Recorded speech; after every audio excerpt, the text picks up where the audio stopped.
This is Jeff from American Jetset, and you're listening to the Brutally Delicious Podcast. One, two, three, four. The Brutally Delicious Podcast. The Brutally Delicious Podcast. The Brutally Delicious Podcast. The Brutally Delicious Podcast. Nice. We could just jump right in if you want. Firestarter, I guess, is out since the end of October. What's been the response to it? What's been the response to it so far? Pretty good. We put it out the same time as another song, Hell's Out to Get Ya. And that one got a little more attention. And then we put out a Christmas song at the same time. So Firestarter didn't really start taking off until January. And it's been doing great since then. And Ian's here. Ian is here. Bruce, hey, how you doing? Hey, good. How are you? We started without you, but Hey, that's how they do it. This show is out of Richmond. He's out of Richmond. Yeah. Oh, hell yeah, dude. Awesome. Yeah. I just drove through Richmond the other day. Oh, really? Yeah. Yeah, right off of the 295 interchange. Yeah. Very cool. Nice. I got family in the West End. Oh, nice. So anyway, we were talking about the record. Single response, right? Mm-hmm. The record, I'm sorry. We were talking about the response to Firestarter. Oh, yeah, man. It's been really, really good. In fact, the video just blew up. I mean, it has about 33,000 plays at this point. And we haven't even played it live once. Really? We recorded it and released it right before the end of the year. So we only had a handful of shows going into the new year. And so we're definitely gonna have to pull it out of the bag and get it on stage here soon. Yeah. Okay. I know Jeff mentioned the Christmas song, the Sleigh Bells. What was the thought process behind releasing that, and how did that go over? Well, Jeff had been goading me into writing a Christmas song for a while. And I know this because he would softly mention that he wanted to start covering Last Christmas by Wham and stuff. And and that's when I know he really wants to do something that's not that. So anyway, I ended up writing the song and demoing it and brought it to the guys. They were like, yeah, let's do it. And we ended up recording it. It's like one of my favorite songs that we did last year. Yeah. Yeah. It did well when we released it too. Of course, it was right. We released it right around the holidays. So Yeah. got a lot. Ian knows if I start being like, yeah, we really got to play a Wham song, man. We got to do it. He's going to go and write a song so we don't have to do it. And yeah, I figured him out, at least that part of it. Yeah, he got me. He was on this Philip Bailey kick for a solid year. Easy Lover. It would be a great song. Exactly. So according to my notes, Devil versus Angel, 5th album. We have a release date yet, or we know what's going on with that? May 23rd, which is my birthday, coincidentally. Not that was in our plans, but Happy 23rd. Happy 23rd birthday. that's right. Yeah. So we decided to put it out in May. We were hoping to put it out a little earlier, but and I say we hope to put it out a little earlier because I'm constantly pushing to get the next thing out. And the guys are like, do we have to do another record right now? No, I'm just joking. But That's the next one too. So when we started putting the songs together, and once the thing starts going, and it's like a ball rolling downhill. We had the studio time booked, then we started putting together the campaign plan, then we started putting together everything, and then all of a sudden there's a release date and we're heading right toward it. You know what I mean? Hey, Kevin, welcome. Hey, sorry, I was in a little trouble getting in there. No, that's okay. Every time I have a new question, somebody else joins in, so we're good. I hope you don't have any more questions because I'm running out. I may not have very good answers, or at least not to your question. Bring in the horn section. yes. That's right. If you guys are located all in the same area, then is there a chance you guys are all writing together, or are you still emailing stuff back and forth? We do write when we're in the room. We bang out riffs and stuff like that. But we do it we kind of work on everything. So I'll sometimes demo whole songs. Skins will demo stuff and send me just riffs and stuff, or we'll bash out a riff or two, in the studio together. But it's everything, and I think COVID kind of had its way with us, where for a long time we were writing in the room together. Everything was written in the room. And then with COVID, it just sort of necessitated new thinking. And so that's when we started demoing things on our own and doing different stuff. So let me ask you a question. It used to be whoever was taking a break or feeding the meter, they'd come back and there'd be a song. That's true, yeah. So let me ask you a question then. A lot of people are doing that. Probably the majority of people are doing that now. But do you think, and I don't know how to phrase this, not being insulting at all, but do you think there's a difference, or obviously there's a difference, but do you think it's a detriment doing it that way as opposed to being in the room where the song takes on a life of its own and moves and breathes rather than sending stuff back and forth by email? Does that make sense? Yeah. I don't know that it's a detriment. I think it's just different, right? Like there are some songs that are just live, right? And you feel it live and you play it live. And sometimes that doesn't work well in the studio. But then other songs are just production brilliance, but yet don't translate it into a live song, which, by the way, we have several of those. We have some songs that we recorded on our album, Cat's Got Your Tongue, that we have never played. Well, maybe we played them all, but there are some we just don't play live regularly because they're not live songs. They're studio songs. And they're hard to play. So I guess it's just different. You know what I mean? Yeah, Right. I think that when we did right before COVID, we put out an album called Saloon Rock Whiskey Pop, and I'm pretty sure that record, most of it was written with all of us in one room. And Ian would bring a riff in and we'd go off of that. But pretty much everything else, Ian will write it, demo it, bring it to us, and then we'll add to it. The only difference this go around is Skins is sending him riffs, and then he'll write a song around those riffs. But Ian's a complete songwriter. Right. He gets an idea in his head. He can go in the studio, record the drums, the bass, the guitars, the leads, the keyboards, everything, and then we can have fun with it from there. To a point. That's the whole brilliance about this band, because once we get into the studio, yes, the demos can sometimes sound like the final product, but there's just nothing like the other people that are playing with you. You know what I mean? Oh yeah, absolutely. Hear the difference between my guitar playing and Skin's guitar playing is it's like a whole other world. He's like an alien out there compared to. Right. So, are you writing the songs with the stage in mind then, like how it's going to come across in the live setting? Or are you writing a song for the song's sake and then worrying about live later? I always write for the song, but in production, because I've been a producer for most of my adult life. What I focus on is, number one thing I focus on is the listenability to the production, because to me it's more important. Some songs though just translate live in a different way. So we have some songs like Black Hearts and Bloody Bruises, which is on our last record, where we alter some of the stops and drops and all that sort of thing, because it just sounds different than the production does on the record, right? Or it needs to, rather. But no, I write for the song first, then I write for the way someone's going to perceive it on the other end, and then we work around those things live to make sure that we get the best version of that live. Okay. Are you planning on taking this out on the road?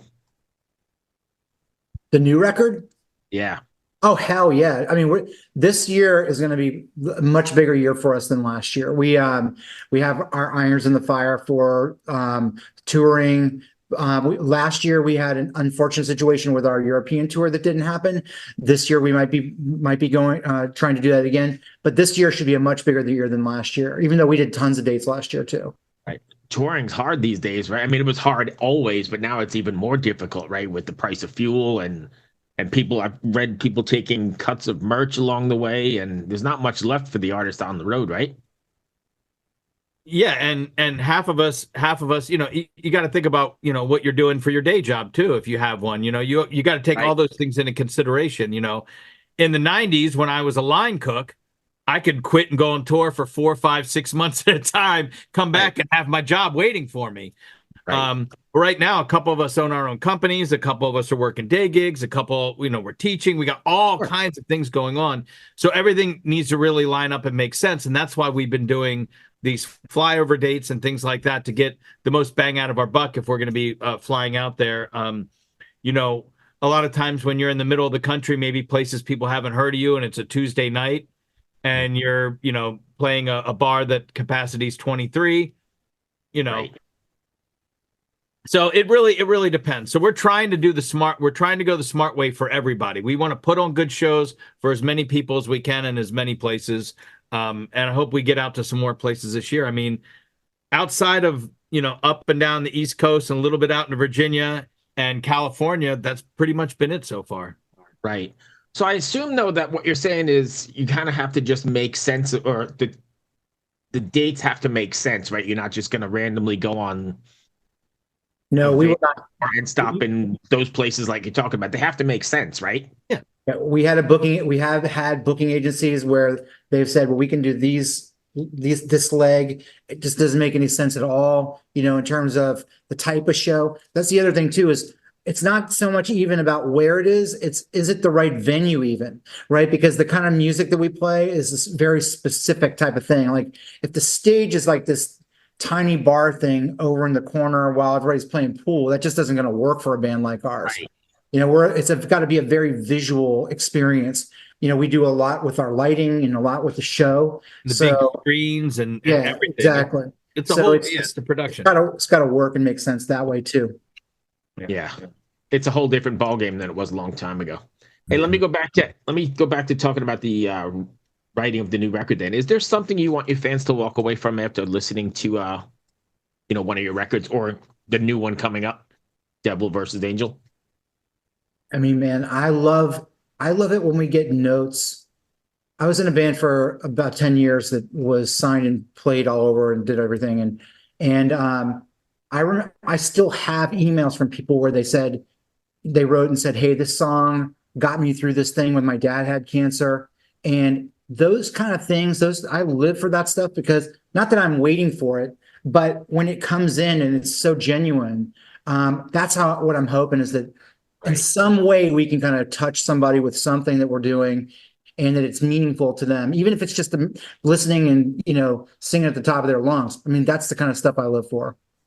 Do you feel any sort of responsibility in that sense then to write lyrics that will connect, or is that just a bonus at the end? No, I mean, I don't feel a responsibility to, but I also don't write frivolous. I try not to write frivolous nonsense either. It's always something that's meaningful to me in some way or the other. Like there's a song on the new record that's just me and piano singing about. I mean, it's kind of a downer song. It's about not knowing how much time you're going to have and making sure you tell people you love them before you go. And it's literally me saying goodbye to like my kids and my dad and my mom. I mean, it's a sad song, but it means something to me. And as I was approaching the writing, I took names out of the song and I used I used indicators, but I'm hoping that like helps people see themselves in it. But that's as much of a responsibility as I ever feel about writing. Okay, fair enough. Hi, this is Paul Phelps. And this is Monica Strutt. And we're from the Daily Music Business Podcast. We're joined by a number of other really great hosts in creating daily content with great advice for independent musicians just like you. That's right. We put out episodes daily on all topics from music marketing to branding, advice on signing with a manager and label, and anything else you need to up-level the business side of your music career. We've got it covered. Subscribe to the Daily Music Business Podcast today on your favorite podcast catcher. Subscribe today to the Daily Music Business Podcast on your favorite podcast platform. Another thing about this record, too, is that when we put out the EP last year, Love Kills, it was really dark. It was about bondage and all this kind of stuff. It was a dark record. And Hell's Out to Get You and Firestarter came out later in the year, really dark. Late last year, we were sitting backstage at the Whiskey, and Ian, like out of nowhere, just goes, you know what? When we get home from this trip, I'm going to go home and write an album entirely in major keys, and it's going to be a summer record, and that's what we're going to do. It's going to be completely and we were like, okay, yeah, sure. And then like 3 weeks later, he sends us a Dropbox link. Here's the whole album, and he had demoed the whole thing. Wasn't quite 3 weeks, but okay. Not much more, but So it's a different approach. It's, it's all about the timing, when with Ian and when he has a concept behind his music. When we put out the record about bondage, we released it on Valentine's Day. This is going to be that summer record. It's going to come out in, late May. So, there's always some kind of idea when he's going to release something and he brings it to us after he writes it. There's always the date. There's always a reason for the date every time. Okay. So you just mentioned the whiskey. What's it like playing those hallowed halls and being on that, I guess, legendary stage? Skins, you want to take that one? I mean, what can I add to that? What you just said. It's a legendary place, playing on that stage, standing in the same spot that Eddie Van Halen and Mick Mars and everyone. It's unbelievable. The first time I did a gig with them out there, I thought I was going to have a heart attack. I was so nervous. And, now it's just kind of routine, not routine. It's still special every time, but I'm not freaking out as much as I was the first time. Right. That was what I was getting at. It was intimidating though at first, huh? Yeah, it's intimidating, and it's for everybody. I remember we played there maybe it was last year, and I was sitting there talking to a group of the bouncers, and some of these guys have been there for 20 years. And the one guy was like, I was like, do people really get that nervous playing the stage? He's like, let me tell you a story.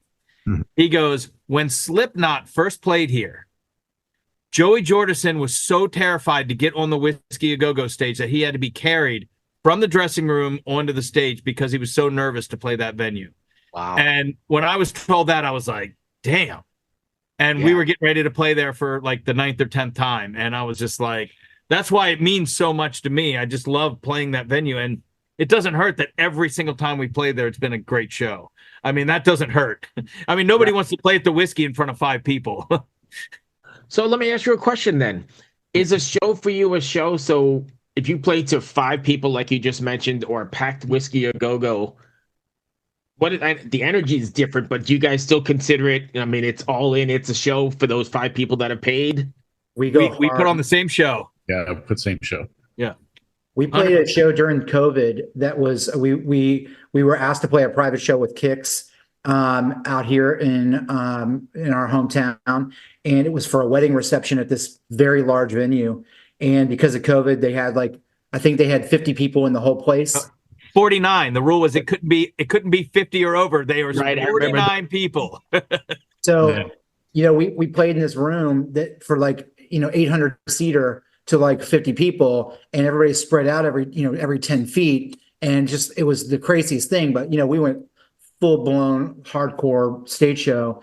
And so did Kix. I mean, it was just a different vibe because there wasn't the bodies in the room to kind of absorb the sound. There wasn't the applause afterward, but it's the same for me every time. Yeah, and they also had to be at 2 top tables, and they couldn't get up from the table unless they were going to the bathroom. Yeah, they couldn't stand and dance. They had to be at the tables. It was strange. Plus, you weren't interacting as a musician either, right? You came down from the side, you went up the stage, you played, you left, you went up in the back in the balcony or the green room. It wasn't quite the meet and greets after or anything like that. Yeah, you weren't at the merch table. You weren't at the merch table signing anything. Yeah. But yeah, it was the same show. Yeah. So what's next for you guys then? Are you planning on doing the single every 6 weeks leading up to the record, or are you just going to do the record, just drop and then go from there? Or how's it work? The record and the video are going to drop the same day. And we've never done this before. Everything before has been sort of the drip that you're talking about, and that's worked for us in the past. But this one, we wanted to make everything different about it. The video that we have is this really cool concept that's fun. The record itself is just going to be a fun record to listen to. It's way more, if the other material we did was more Motley, Rat, Dokken, whatever, this is definitely more on the Cheap Trick, Poison, Enough's Enough side of the fence, and it's just fun. I mean, I don't know what the other guys would say about it, but I listen to it daily, kind of just getting my head into even the studio, even though we're a couple months out. Yeah, and except for that ballad you mentioned, that's no fun. No, that is no fun at all. I literally was in tears recording that demo. Yeah, that's not a joke. Right. I wrote that song and I was in my studio and I came out of the studio. My wife was like, "What is going on in there?" And because after I wrote it and I was recording it, it just every visual of what I was singing about, and it's not that long, but just as soon as you reference your mom or your kids or whatever, like everything just hits you at once, and it was hard to record it. I haven't heard the end yet. I've only made it about a minute into the song, and I turned it. It's only like a minute and a half, dude. It's a hard I'm one. glad I don't have to play sax on that one. I wouldn't make it. Don't have to do a lead on that one, Ian, because I don't want to have to do it in the studio. It's just going to be me and a piano. Literally, I don't even want any effects behind it. Sorry, Bruce. We're just talking. No, that's great. We're But producing. but I love this record because it's fun. Like everything else, I love too. But everything's sort of like you're having a next kid. It's going to have a different personality. This record has an entirely different personality, which I love about it. I think records have to have. I'm having trouble talking. I've been talking all day, but records that come out after each other have to have a different personality, right? Because you want to keep your fan base, but you can't rewrite the same record or the same song. It has to show some sort of growth or improvement or difference. That's interesting because I don't think progress is always the answer. I think alternative vision of what you do can also be that change, right? I don't think anything technically is going to change about what we do ever, maybe with the exception of how we approach our studio recording or whatever. But I love that. But I also love that we can tell totally different stories and tell totally different in totally different soundscapes if we wanted to. I mean, there was a period of time where the music that I listened to, it would change every record. You look at the difference between Cinderella's Night Songs and Long Cold Winter. I mean, they turned from a glam band into like a blues rock band, or the difference between Shout at the Devil and Theater of Pain. They came out a year and a half apart, and the covers alone, like everything, and I think that that's great. So I'm looking forward to that. I'm looking forward to putting out the next record about bondage, after this one. So am I. So it's about getting the thing on. It's not like we want to move into a direction that's all like fun beach time party songs. Right. It's just that's what we're feeling right now. We're going to do it, and hopefully it mixes in with our live set well, and then we'll keep rolling from there. Yeah, but it all still sounds like us. Like, Oh, absolutely, 100%, man. It still sounds like American Jetset. You will not hear any of this music and not think that it doesn't belong in our catalog. I mean, we already have songs like we're doing in this record. Tokyo Radio from Cat's Got Your Tongue is similar in vein to what we're doing here, but this is definitely more light. It's lighter for sure. Right. So my last question then, between now and the record release, what do you got going on? Oh man, tons of planning and doing. Like for instance, right now we're all rehearsing leading up to the recording sessions. Mm-hmm. We're doing interviews right now for Firestarter bleeding into this record, which we're kind of using as a springboard for press around the record too.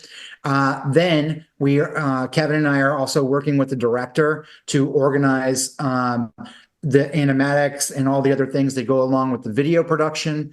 And then we're in the studio for half a month, doing the video for half a month, and then we're back on the road with 69 Eyes in late April. Then we're doing, we're rolling right along at that point. Yeah. I think all of April we're in the studio or shooting the video the whole month.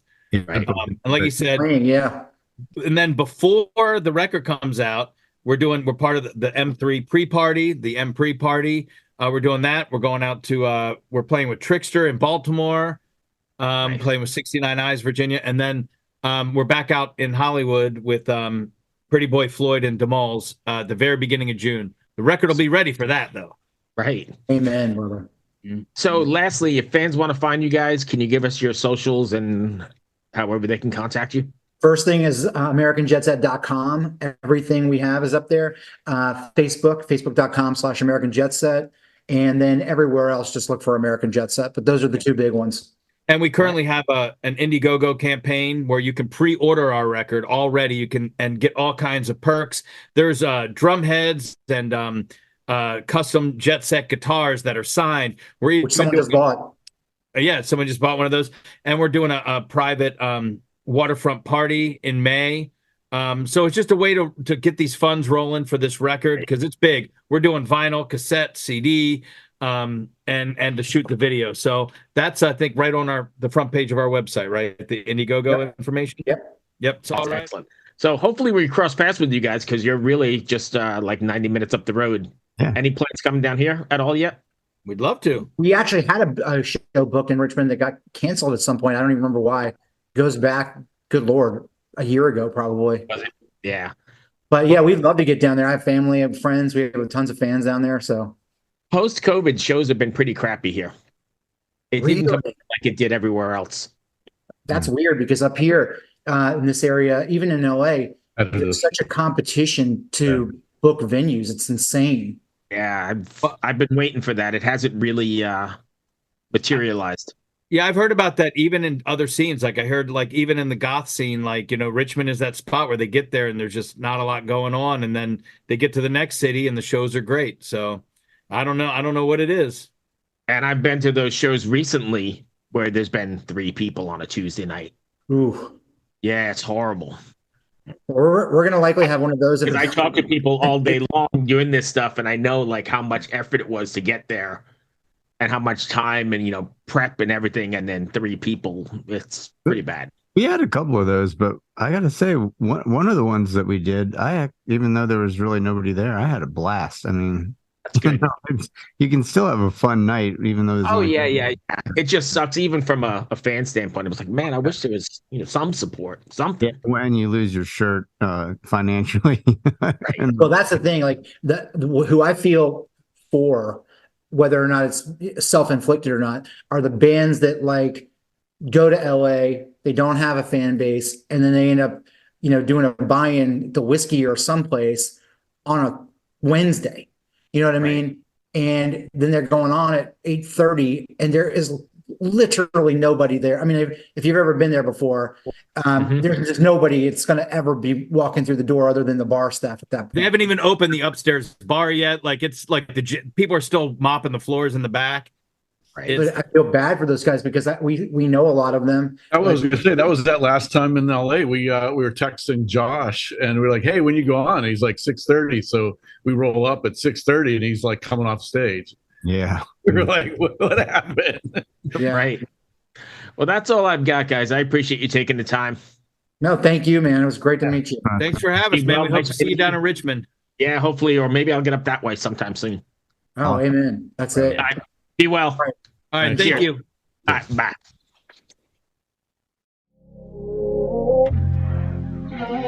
This is the story of Whitney Houston, This is the story of Kurt Cobain. of George Michael, of Otis Redding, of Amy Winehouse, of Michael Hutchence, Bob Marley. This is the story of Prince, It's a new podcast series. about how they died, why they died, and why we're still talking about them so long after. It's like nothing you've ever heard before. It's storytelling. But it's more than that because rock stars, They tell us how we feel. They change our mood, they change the clothes we wear, the people we hang out with. the way we remember things. It's them who give us those ludicrous moments, the ones where you... Jumping around, singing your heart out, feeling understood. And it's those moments we'll help you remember, the ones you're thinking about right now. That feeling That feeling. is coming soon from Crowd Network. Just search for Death of a Rock Star on your podcast app. And subscribe now.